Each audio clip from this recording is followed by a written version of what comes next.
മനുഷ്യന്റെ മുഖം ഒരിക്കലും മറക്കാത്ത പക്ഷി.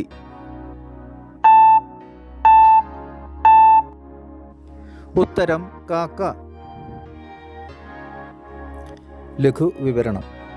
ഒരു മനുഷ്യൻ കാക്കയെ വേദനിപ്പിച്ചാൽ എത്ര കാലം കഴിഞ്ഞാലും ആ മനുഷ്യനെ കൃത്യമായി ഓർമ്മിച്ചു വയ്ക്കാൻ കഴിയുന്ന പക്ഷിയാണ് കാക്ക. 7 വയസ്സ് പ്രായമുള്ള കുട്ടികൾക്കൊപ്പം ബുദ്ധിശക്തി കാക്കകൾക്കുണ്ടെന്ന് ചില പരീക്ഷണങ്ങളിൽ തെളിഞ്ഞിട്ടുണ്ട്. കാക്കയുടെ ശരീരഭാരം 300 മുതൽ 600 ഗ്രാം വരെയാണ്. 40 മുതൽ 50 സെൻറ്റിമീറ്റർ വരെയാണ് നീളം.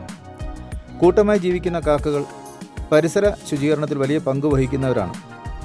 മരണമില്ലാത്ത പക്ഷിയെന്ന് പൂർവികർ വിശേഷിപ്പിക്കാറുണ്ടെങ്കിലും കാക്കയുടെ ശരാശരി ആയുസ് 10 മുതൽ 15 വർഷം വരെയാണ്. കോർവസ് എന്ന ശാസ്ത്രീയ വർഗത്തിൽപ്പെടുന്ന കാക്കകൾ 40-ലധികം വർഗത്തിൽ ലോകത്തിൻ്റെ വിവിധ ഭാഗങ്ങളിൽ കാണപ്പെടുന്നു. മനുഷ്യഭാഷയിലുള്ള ചില ശബ്ദങ്ങൾ കാക്കകൾ അനുകരിക്കാറുണ്ട്. പൂർവികന്മാരുടെ ആത്മാവിനോടുള്ള പ്രതീകമായി വിശേഷിച്ച് ബലിതർപ്പണ കാലത്ത് കേരളത്തിൽ കാക്കയെ കരുതാറുണ്ട്.